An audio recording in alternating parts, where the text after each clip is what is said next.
ನಮಸ್ತೆ, ನೀವು ನೋಡ್ತಾ ಇದ್ದೀರಾ ಅಶ್ವಧನ್ವಂತ್ರಿ ಕಾರ್ಯಕ್ರಮಕ್ಕೆ ಸ್ವಾಗತ. ನಾನು ಪ್ರವೀಣ್ ದಾಸ್. ವೀಕ್ಷಕರೇ, ಇವತ್ತಿನ ಕಾರ್ಯಕ್ರಮದ ಮುಖಾಂತರವಾಗಿ ಅಲರ್ಜಿ, ಶೀತ, ಜ್ವರ, ಕೆಮ್ಮು, ತಲೆನೋವು ಇದು ಸರ್ವೇ ಸಾಮಾನ್ಯವಾಗಿ ಯಾವುದೇ ವಯಸ್ಸಿನ ವಯೋಮಿತಿ ಇಲ್ಲದೆ ಎಲ್ಲರಲ್ಲೂ ಕೂಡ ಕಾಣಿಸ್ಕೊಳ್ಳುತ್ತೆ. ಇತ್ತೀಚಿನ ದಿನಗಳಲ್ಲಂತೂ ಈ ಅಲರ್ಜಿ ಅನ್ನುವಂಥದ್ದು ವೆರಿ ಕಾಮನ್ ಡಿಸೀಸ್ ಆಗ್ತಾ ಇದೆ. ಸೊ ಇದಕ್ಕೆ ಕಾರಣಗಳೇನು, ಯಾವೆಲ್ಲ ಕಾರಣಗಳಿಂದ ಇತ್ತೀಚಿನ ದಿನಗಳಲ್ಲಿ ಈ ಒಂದು ಸಮಸ್ಯೆಗಳು ಹೆಚ್ಚಾಗ್ತಾ ಇದೆ, ಯಾವ ವಯಸ್ಸಿನ ವಯೋಮಿತಿಯವರಿಗೆ ಇದು ಹೆಚ್ಚಾಗ್ತಾ ಇದೆ, ಇನ್ನು ಸಿಂಪ್ಟಮ್ಸ್ ಅಂದರೆ ವ್ಯಕ್ತಿಯಿಂದ ವ್ಯಕ್ತಿಗೆ ಬದಲಾವಣೆ ಆಗುತ್ತಾ, ಆಯುರ್ವೇದದಲ್ಲಿ ಇದಕ್ಕೆ ಯಾವ ರೀತಿಯಾದಂಥ ಪರಿಹಾರಗಳಿವೆ, ಅಂದರೆ ಟ್ರೀಟ್ಮೆಂಟ್ ಹೇಗಿದೆ ಆಯುರ್ವೇದದಲ್ಲಿ, ಇದರ ಕುರಿತಾಗಿ ಒಂದಷ್ಟು ಮಾಹಿತಿ, ಇದರೊಟ್ಟಿಗೆ ಆಹಾರ ಪದ್ಧತಿ ಮತ್ತು ವಿಹಾರ ಪದ್ಧತಿ ಅನ್ನೋದು ಆಯುರ್ವೇದದಲ್ಲಿ ಬಹಳ ಇಂಪಾರ್ಟೆಂಟ್ ರೋಲ್ನ ವಹಿಸುತ್ತೆ. ಹೇಗಿರಬೇಕು, ನಿಮ್ಮ ಲೈಫ್ ಸ್ಟೈಲ್ ಮ್ಯಾನೇಜ್ಮೆಂಟ್ ಹೇಗಿರಬೇಕು, ಫುಡ್ ಸ್ಟೈಲ್ ಮ್ಯಾನೇಜ್ಮೆಂಟ್ ಹೇಗಿರಬೇಕು, ಇದರ ಕುರಿತಾಗಿ ಒಂದಷ್ಟು ಮಾಹಿತಿಯನ್ನು ನೀಡ್ತಾ ಇದ್ದೀವಿ. ಈ ಎಲ್ಲ ಮಾಹಿತಿಯನ್ನು ನೀಡಲಿಕ್ಕೆ ಇವತ್ತು ನಮ್ಮೊಟ್ಟಿಗೆ ಇದ್ದಾರೆ ಆಯುರ್ವೇದ ತಜ್ಞರಾದಂಥ ಡಾಕ್ಟರ್ ಶುಭಮಂಗಳ ಆಚಾರ್ಯ ಅವರು. ಮೊದಲನೇದಾಗಿ ಡಾಕ್ಟರ್ನ ಬರಮಾಡ್ಕೊಳ್ಳೋಣ. ಡಾಕ್ಟರ್ ನಮಸ್ತೆ, ಕಾರ್ಯಕ್ರಮಕ್ಕೆ ಸ್ವಾಗತ. ಧನ್ಯವಾದ ಪ್ರವೀಣ್ ಅವರೇ. ಇನ್ನು ಮೊದಲನೇದಾಗಿ ಅಲರ್ಜಿ ಕುರಿತಾಗಿ ಮಾತಾಡೋಣ. ಈ ಅಲರ್ಜಿ ಅನ್ನುವಂಥದ್ದು ಕೆಲವರಲ್ಲಿ ಯಾವ ರೀತಿಯಾಗಿರುತ್ತೆ, ಅವ್ರು ಎಷ್ಟು ಸೆನ್ಸಿಟಿವಿಟಿ ಇರುತ್ತೆ ಅವರಲ್ಲಿ ಅಂತ ಹೇಳಿದ್ರೆ, ಸೊ ಮನೆಯಲ್ಲಿ ಧೂಪ ಹಾಕ್ತೀವಿ, ಅದು ಕೂಡ ಅವರಿಗೆ ಅಲರ್ಜಿ ಆಗುತ್ತೆ. ಮನೆಯಲ್ಲಿ ಗುಡ್ ನೈಟ್ ಹಾಕೊಂಡು ಮಲಗ್ತೀವಿ, ಅದರಲ್ಲೂ ಕೂಡ ಅಲರ್ಜಿ ಆಗುತ್ತೆ. ಯಾಕೆ ಈ ಥರ ಆಗುತ್ತೆ, ಯಾಕೆ ಅಷ್ಟೊಂದು ಸೂಕ್ಷ್ಮತೆ ಅವರಲ್ಲಿ ಇರುತ್ತೆ? ಸೊ ಮೊದಲನೇದಾಗಿ ಅಲರ್ಜಿ ಅಂದರೆ ಏನು ಅನ್ನೋದನ್ನು ತಿಳ್ಕೊಳ್ಳೋಣ. ಡಾಕ್ಟರ್, ಅಲರ್ಜಿ ಅಂದರೆ ಏನು ಅನ್ನೋದನ್ನು ನಮಗೆ ತಿಳಿಸ್ಕೊಡಿ.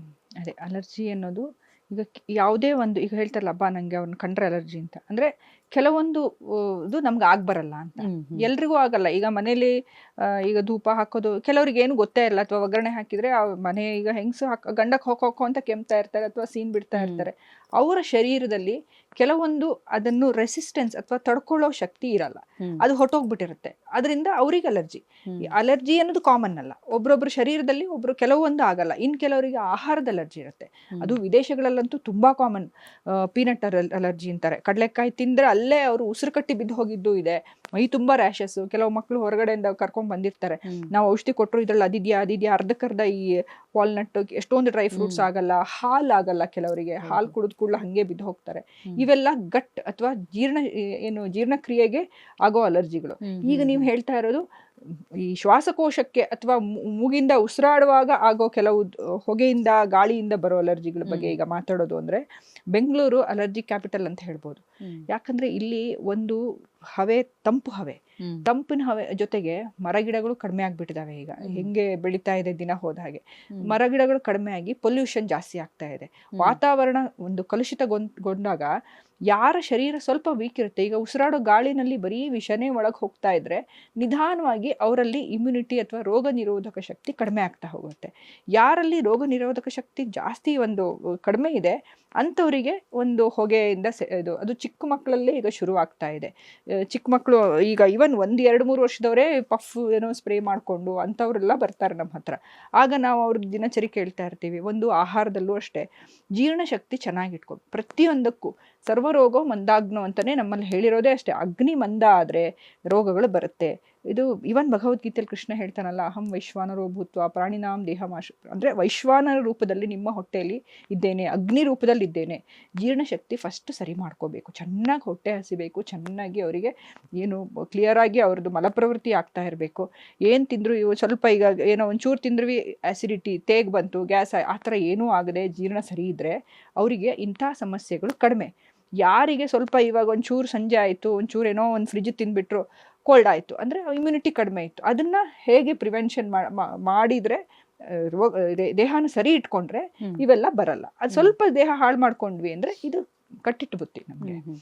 ಮೇಡಮ್, ಇದು ಅಲರ್ಜಿ ಬಂದಾಗ ಆಯುರ್ವೇದದಲ್ಲಿ ಏನಾದರೂ ಮನೆಯಲ್ಲೇ ಏನಾದ್ರೂ ಮಾಡ್ಕೊಳ್ಳೋದ್ರಿಂದ ಏನಾದರೂ ಉಪಾಯಗಳಿದೆಯಾ ಅಂತ?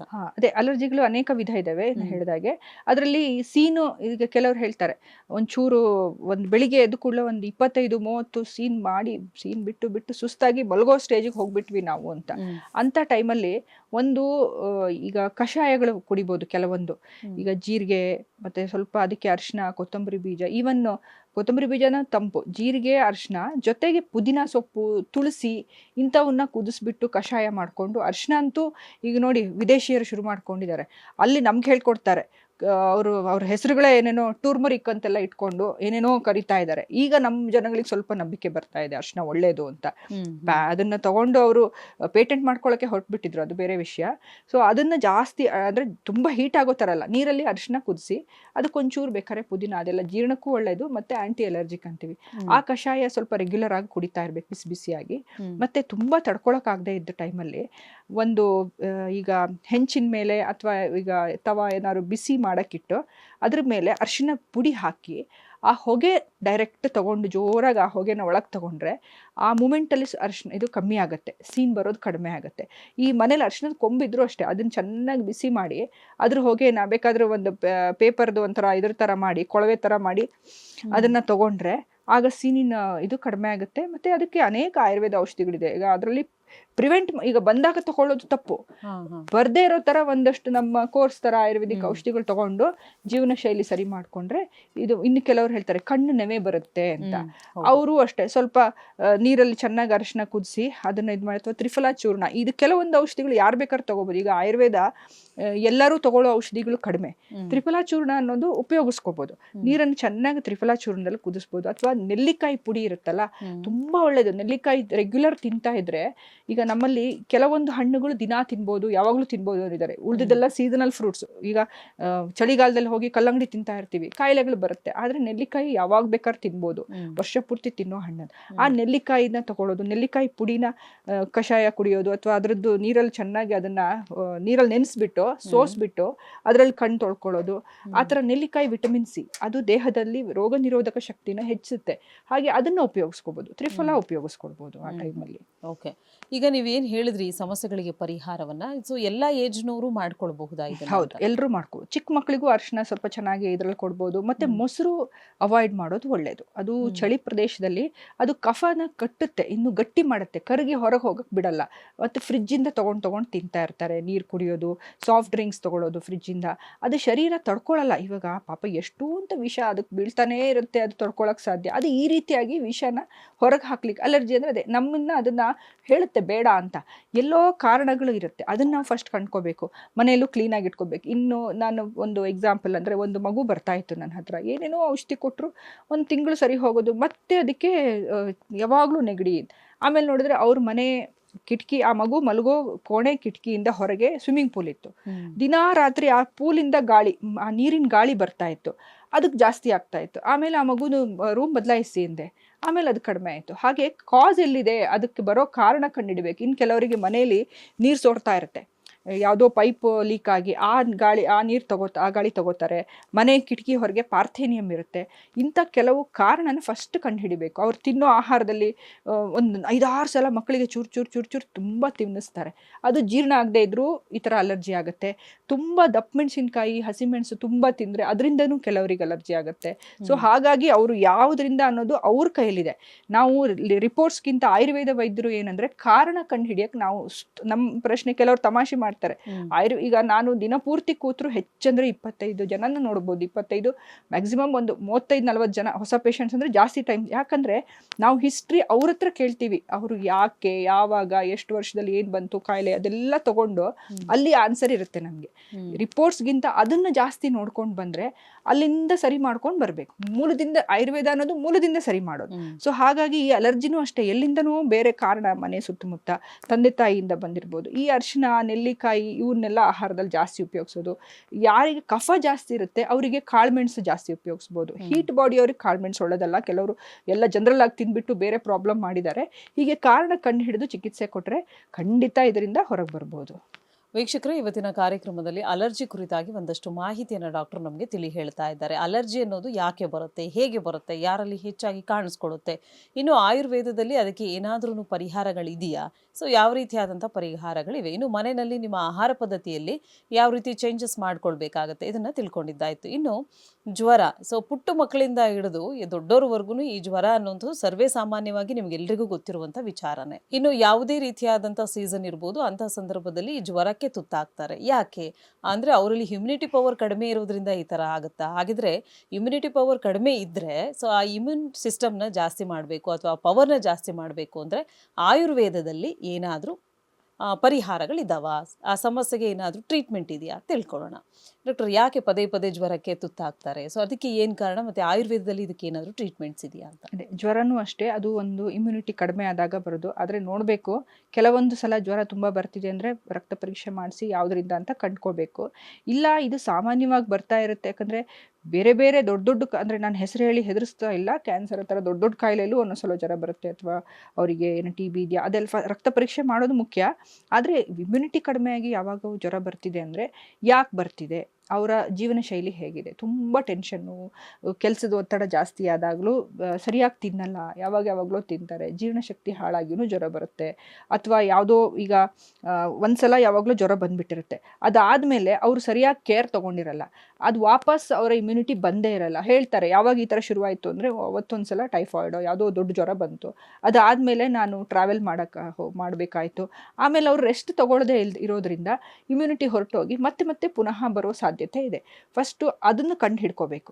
ಆಮೇಲೆ ಯಾಕೆ ಬರ್ತಿದೆ, ಜ್ವರದ ಯಾವ ಲಕ್ಷಣ. ಕೆಲವರಿಗೆ ಜ್ವರ ಬಂದಾಗ ಬರೀ ಮೈ ಬಿಸಿ ಆಗುತ್ತೆ, ಬೇರೆ ಏನು ಸಮಸ್ಯೆ, ಅದರ ಪಿತ್ತದ ಜ್ವರ, ವಾತ ಜ್ವರ ಹಾಗೆಲ್ಲ ನೋಡ್ತೀವಿ ನಾವು. ಕಫದ ಜ್ವರ, ಕೆಲವರಿಗೆ ಬರೀ ಮೈಕೈ ನೋವು ತುಂಬ ಇರುತ್ತೆ, ಜ್ವರ ಅಷ್ಟೊಂದಾಗಲ್ಲ, ಜಾಯಿಂಟ್ ಪೇಯ್ನ್ ಶುರು ಆಗುತ್ತೆ. ಅಂದರೆ ಅದಕ್ಕೆ ನಾವು ಇದ್ರ ಪ್ರಕಾರ ಔಷಧಿಗಳು ಕೊಡ್ತೀವಿ, ವಾತ ಪಿತ್ತ ಕಫ ಯಾವುದು ಅಂತ ನೋಡಿಕೊಂಡು. ಪ್ರಿವೆನ್ಷನ್ ಟೈಪ್ ಅಂದರೆ ಈಗ ಜ್ವರ ಮುಂಚೆನೇ ಈಗ ಅಮೃತ ಬಳ್ಳಿ ಅದು ಎಲ್ಲ ಕಡೆ ಸಿಗುತ್ತೆ. ಅಮೃತ ಬಳ್ಳಿಗೆ ಬೇಕಾದ್ರೆ 1-2 ಕಾಳು ಮೆಣಸು ಮತ್ತು ಒಂಚೂರು ಅರಿಶಿನ, ಜೀರಿಗೆ ಇವನ್ನೆಲ್ಲ ಕುಟ್ಟುಬಿಟ್ಟು ಕಷಾಯ ಬರುತ್ತೆ ಅನ್ನುವಾಗಲೇ, ಬಂದ ಮೇಲೆ ಇದೆಲ್ಲ ಮಾಡ್ತಾ ಕೂತ್ಕೊಳ್ಳೋಕ್ಕೆ ಅದು ಸಾಲಲ್ಲ, ಯಾಕಂದರೆ ದೇಹ ತುಂಬ ಇದಾಗಿ ಅದನ್ನು ರೆಗ್ಯುಲರ್ ಜ್ವರ ಇಲ್ಲದೇ ಇರೋ ಟೈಮಲ್ಲೂ ಆ ಥರ ಮಧ್ಯೆ ಕಷಾಯ ಕುಡಿಯೋದು.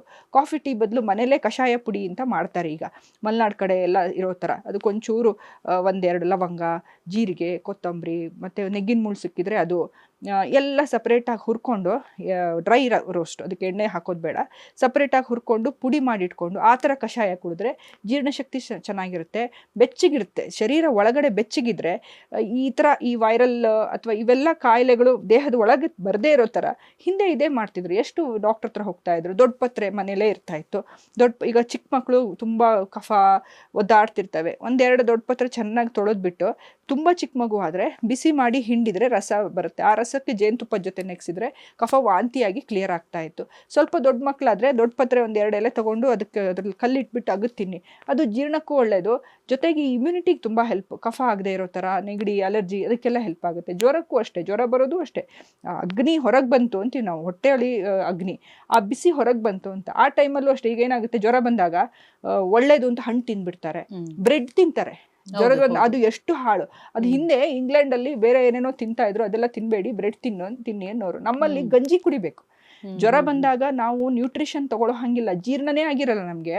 ಅದ್ರ ಮೇಲೆ ಈ ಫರ್ಮೆಂಟೆಡ್ ಬ್ರೆಡ್ ತಿಂದು ಮೈದಾದ್ದು ತಿಂತು ಅಂದರೆ ಎಲ್ಲಿ ಸರಿ, ಹಾಲು ಕುಡಿಬಾರ್ದು, ರೆಸ್ಟ್ ಮಾಡಿ. ಈಗ ಲಂಘನಂ ಪರಮೌಷಧಂ, ಜ್ವರ ಬರುತ್ತೆ ಅಂತ ಮೈಕೈ ನೋವು ಅಂದ ಕೂಡಲೇ ಒಂದು ಊಟ ಸ್ಕಿಪ್ ಮಾಡಿಬಿಟ್ಟು ಬಿಸಿ ನೀರು ಕುಡಿಯೋದು, ಅಥವಾ ಶುಂಠಿ ಇದೆ ಮನೇಲೇ ಇರುತ್ತೆ, ಸ್ವಲ್ಪ ಕುದಿಯೋ ನೀರಿಗೆ ಒಂಚೂರು ಶುಂಠಿ ತುರಿದು ಹಾಕಿ ಇಲ್ಲ ಅದ್ರಲ್ಲಿ ಕುಡಿದ್ಬಿಟ್ರೆ ಜೀರ್ಣ ಚೆನ್ನಾಗಾಗಿ ಅಲ್ಲೇ ಜ್ವರ ಬರೋದು ಮುಂದೆ ಜಾಸ್ತಿ ಆಗಲ್ಲ.